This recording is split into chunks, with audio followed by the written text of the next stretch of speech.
Okay, let's see. Let's take a look at the chapter itself. So chapter 8, I'd like to go through just a few slides. I don't believe I have many because I really would rather get to the hands-on here. So let's get to a few things to discuss what we're going to cover here. So links, layouts, and mobile is really what this chapter is.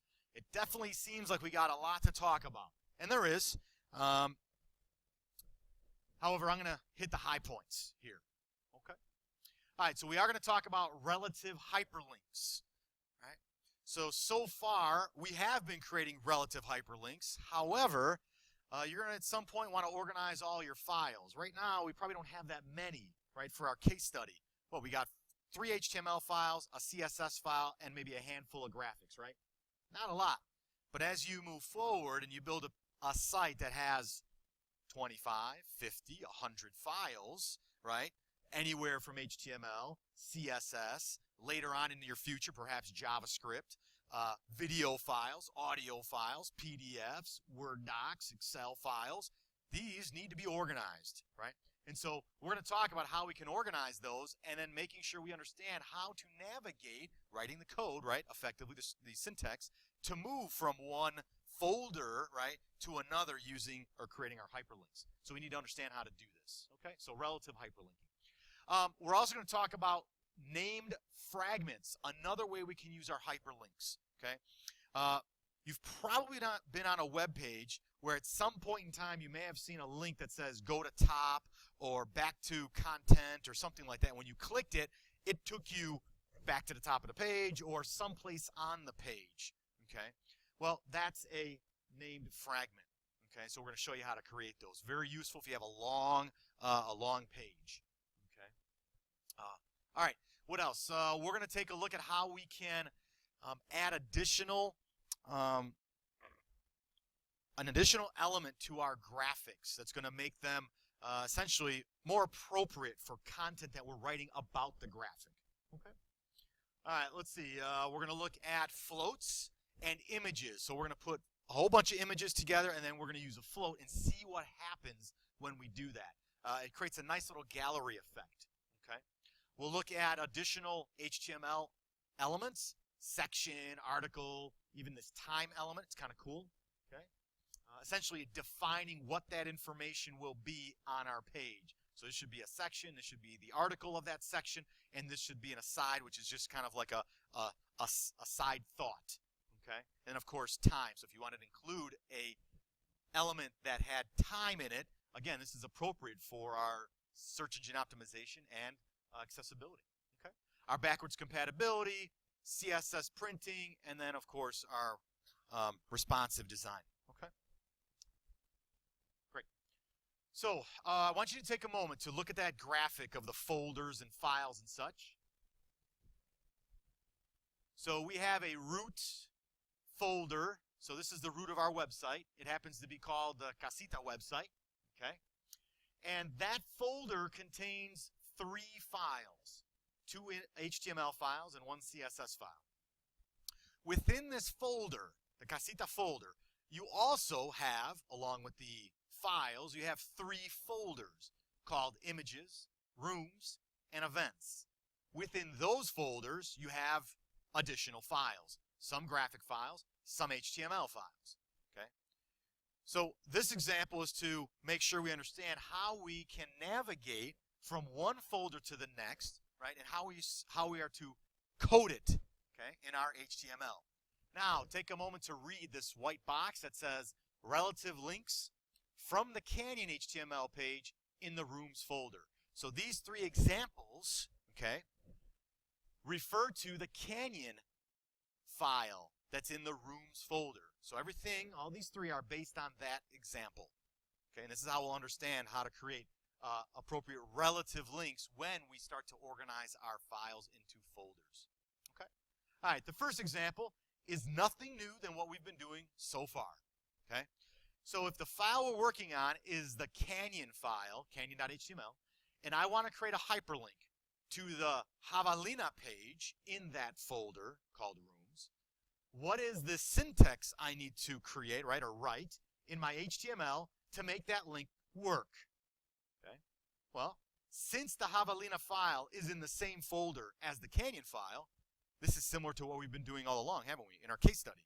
Our index, our yurts, our activities are in the same folder, aren't they? So there's really nothing else we have to do but simply provide the file name. It's relative to where I'm currently at. So Canyon, right, or I should say Javelina is relative to where Canyon is, which happens to be in the same folder. So there really is no need to put in some sort of directory structure to tell the link where to go. Okay? So nothing different here than what we already know because they're both in the same folder. Doesn't matter what folder, but they're both in the same folder. Now, I'm currently on the Canyon page, right? And I want to code a link to the home page. What do? I need to get out of rooms and up into the prior folder, right? The folder one level up out of this rooms and into casita. How do I do that? Right? So essentially I have to go backwards out of the folder. Well, the double dots and the forward slash is the code you use to back out one level of a folder. So for you to create a link from Canyon to the index, you have to first back out of the folder you're currently in and then look for a file called index. So you're backing out, you are now in the parent folder, and now you're looking for the file that you want, which happens to be there, index. Make sense? So the double dots, the forward slash is simply one step backwards, right? You step out and into the folder that you have previous. Now, I don't want to go to the same file in the folder. I don't want to go to Javelina. I don't want to go to index, which is one folder, right, back, right? So I step out of folders and into the root. But I want to go to another file within a different folder. Right? The same concept, okay? We back out of the folder called rooms, but since the file we want called weekend is inside of the events folder, we now have to go back in to a folder called events. So we provide the path to that file by simply using the folder name and the forward slash. So I want you to look at it like this. The double dots and the forward slash make you go backwards. The folder name and the forward slash make you go forward. Right? You back out and then come back in. So we're backing out of rooms into this box called casita, and then we're going to go find events, go inside that box, and inside there'll be a file called weekend. And that's how we navigate, right, our folder structure. Make sense? Now, if I had a subfolder of rooms, right? Let's say I had a subfolder in rooms, and inside that subfolder I had an HTML file. And I wanted to link from that file in a subfolder of rooms to index. How would I get there?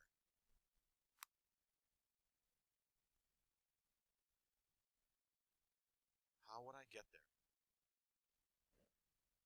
there? If the ...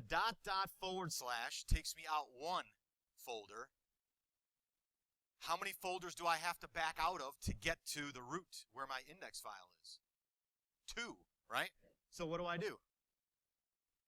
Add another 2 dots with a forward slash, right? So every time you want to back out of a folder, so if you have a lot of subfolders, you simply back out using the double dot with a forward slash. Yeah. Correct. Yeah, it's not just a bunch of dots, right? So you have, the syntax is 2 dots and a forward slash. That is the back out. The folder name in the forward slash, that's going back in.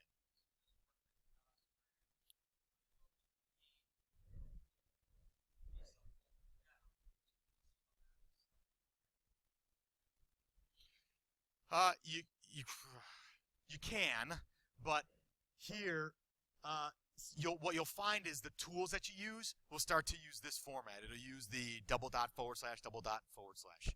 So, because as we move forward and get out of syntax like this code editor and start using some authoring tools, it'll do that for you, right, automatically. Yeah. All right, so that is this relative linking. And so we will tonight create some folders, right, to put our files in, and we'll have to adjust our links to make sure that we get what we want. Okay, great. All right, so that linked fragment identifiers. Okay, this goes by a bunch of different names. Named fragments, fragment IDs, fragment identifiers. They've even been called bookmarks before. Okay, but the point is that this particular technique takes two parts. The first part is identifying where you want the link you're going to create in the second part to go. So the best example here is, let's say I was all the way down at the bottom of my web page, real long web page. How many of you have been to a page that was really long and you had to scroll all the way down? Probably at one time or another. Okay. At the bottom you have a link that says go to top. Okay. You need to identify what top is. You need to decide what top is. It could be the body element. It could be the header. It could be H1. You have to decide. But the point is that it's a two-parter. You first create the ID, which is essentially the identifier, right? And then the link that takes you to that identifier. Okay? That's it. Cool. And we'll show you how this works as well. All right, let's talk about graphics, our image element. So far, right, to include an image in our pages, in our actual content, we've been using image. There's no change. We're still going to use image. However, we're going to include the additional figure and fig cap elements. Okay? The reason for this is that if you're going to be using a graphic that is part of the content you're writing about, okay, the content you're writing about, I'm not talking about social network icons that are going to be in your footer. I'm talking about graphics that are going to be in the content that you're writing about. So my understanding looking at this graphic is I'm going to assume all this content that is kind of, cut out a little bit is about this lighthouse or something similar, right?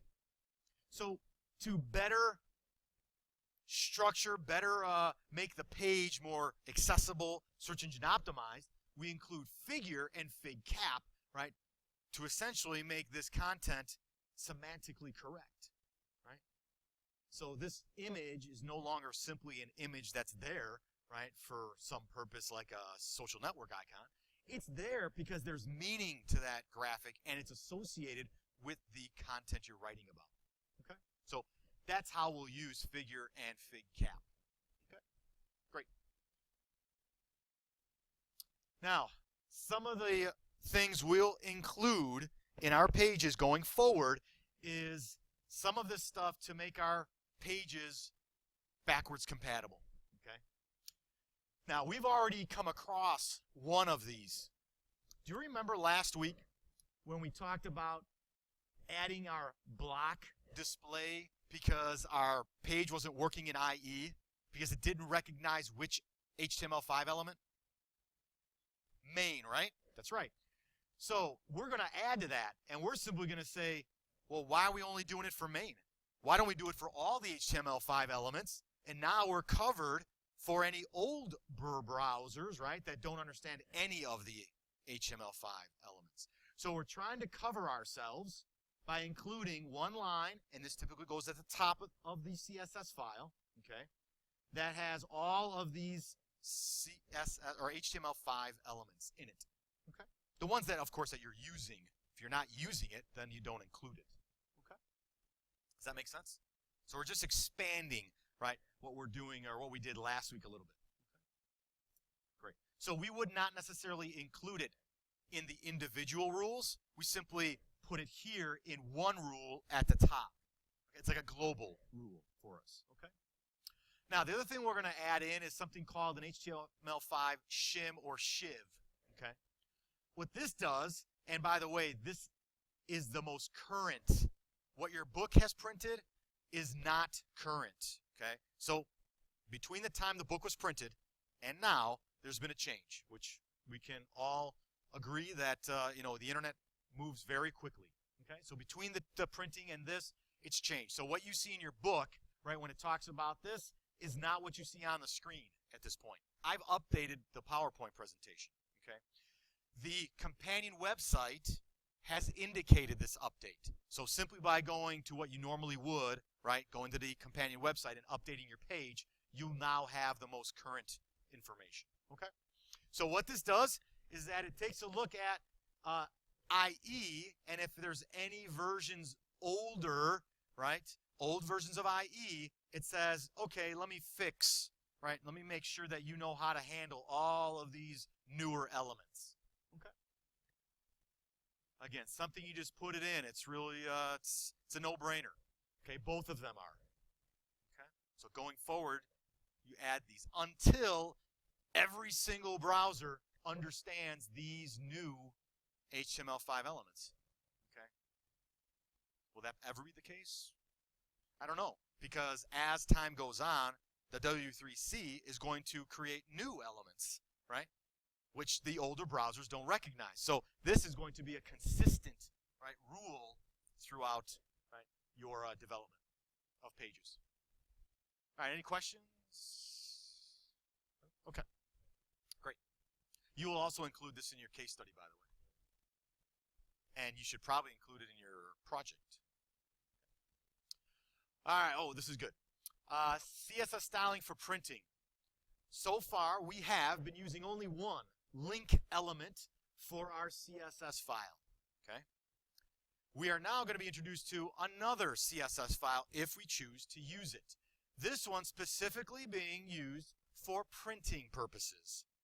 Now, how do we differentiate the difference between my CSS for display in a screen and my CSS for purposes of printing? Well, we're going to learn a new attribute. It's called media. In the sample, it's at the end. New attribute called media. So there are several values that we could use, okay? In our case, screen is basically your devices, your screens, desktop, laptop, tablet. And print is essentially anytime somebody presses the print button. It's been coded into the browser that if you're using media equal print, then it should use this CSS for when it prints. That's just the way it works. Okay? Very cool. We'll do an example of this tonight. Any questions?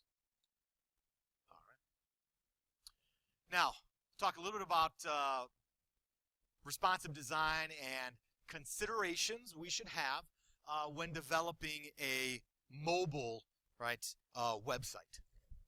There are three approaches that you might consider, or your client might consider, for developing a mobile website, okay, or a site for mobile devices. The first one is using a whole new, right, TLD, top-level domain, called .mobi. How many of you have been to a website that had that top-level domain? No? Okay. Early iterations of the iPhone, when you bring up their browser, would automatically look for the website you're trying to go to, right, that had a .mobi. And if it did, it would take you to that page first. Okay? So it would look for .mobi, and if it was there, then it would display it. If not, then it would took you to the, regular page. Okay? Now, let's see. The other option. So this is a whole separate website. That means at least more than one website that is the same. Right? One for the .com, perhaps, and one for the .mobi. Right? Two sets of files. What do you think of that? That means a lot more work, right? If you change anything in one, you've got to change it in the other one most likely, right, to be consistent. Okay? So there are reasons why you may want to go with this solution. All right, your next option is to create a subdomain. Okay? And I know you've been to a website that has a subdomain for mobile. Okay? How many of you have been to one that says m dot, whatever the domain name is, .com, right? That's right. That is their mobile version of the website. So it's called a subdomain. Okay? Again, how many websites? More than one. One for the domain.com, right, www, and the other for the the domain.com.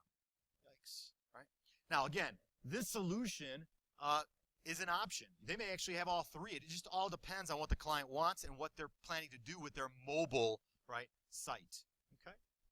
And then the third option, which you're going to learn here, okay, because these really you already know, right? You're already aware of TLDs, right? It's simply getting a different one for the mobile version, and then creating that mobile version that's different than the desktop version.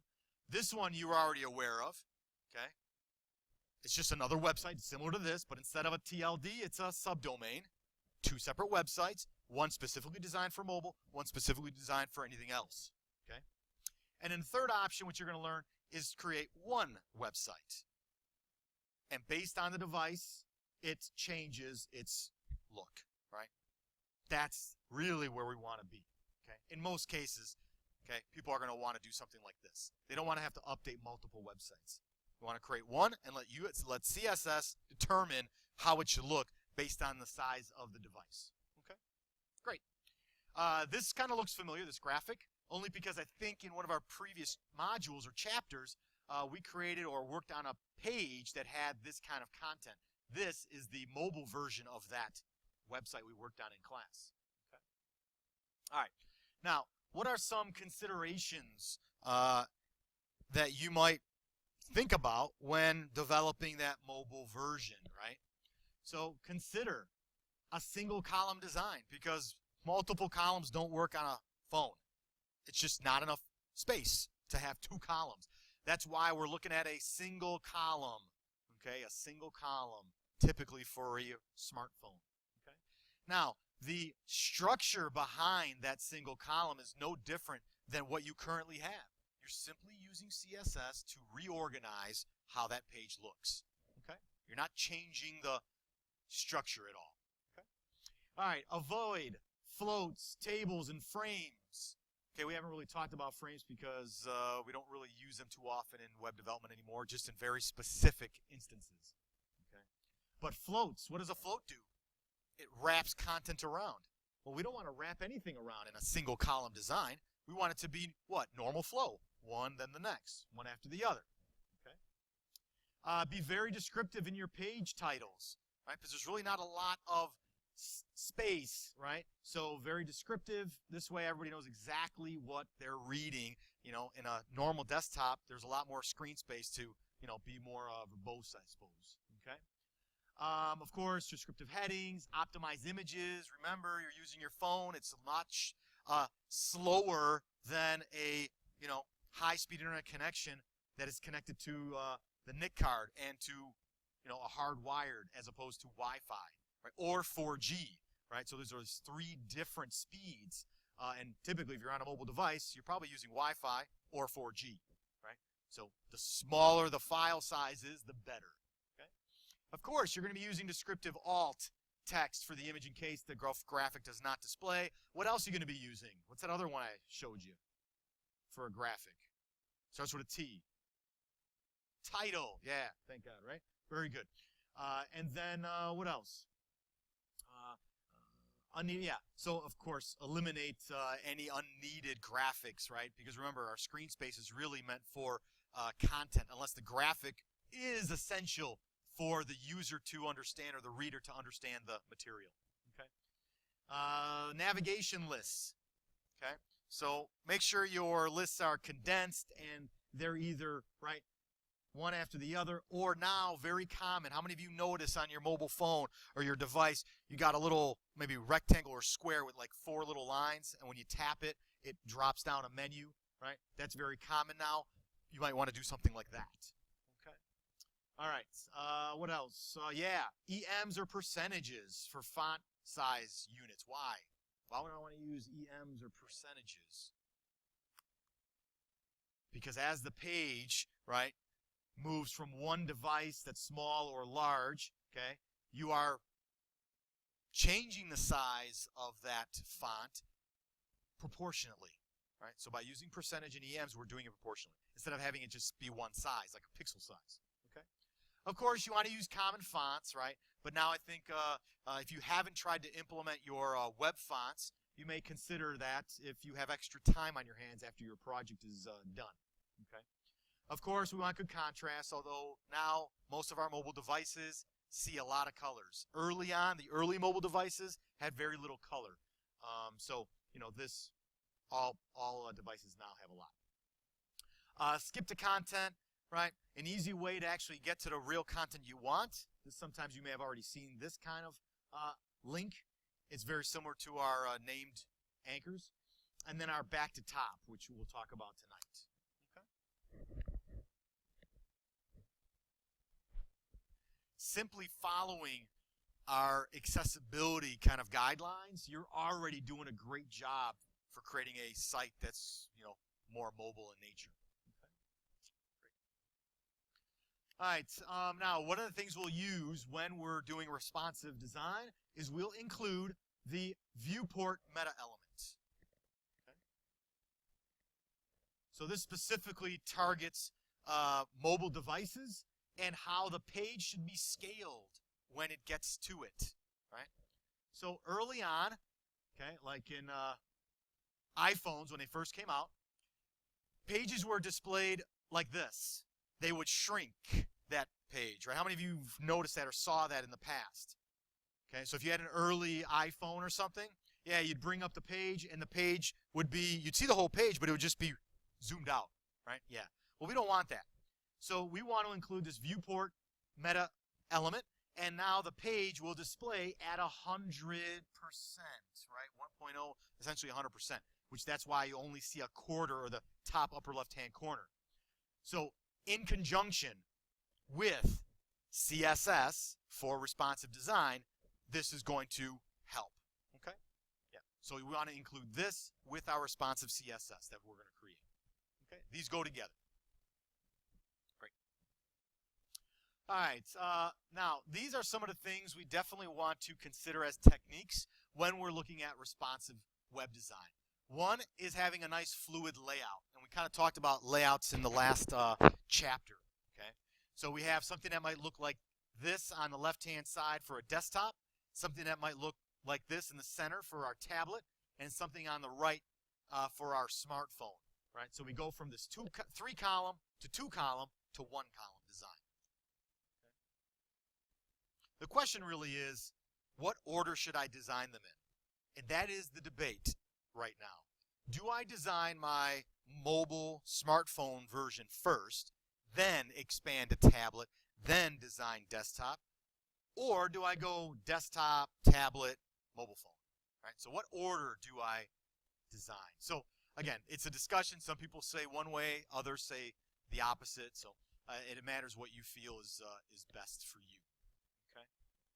People are tending to do it smartphone first, right? Single design, normal flow first, then expand out, okay?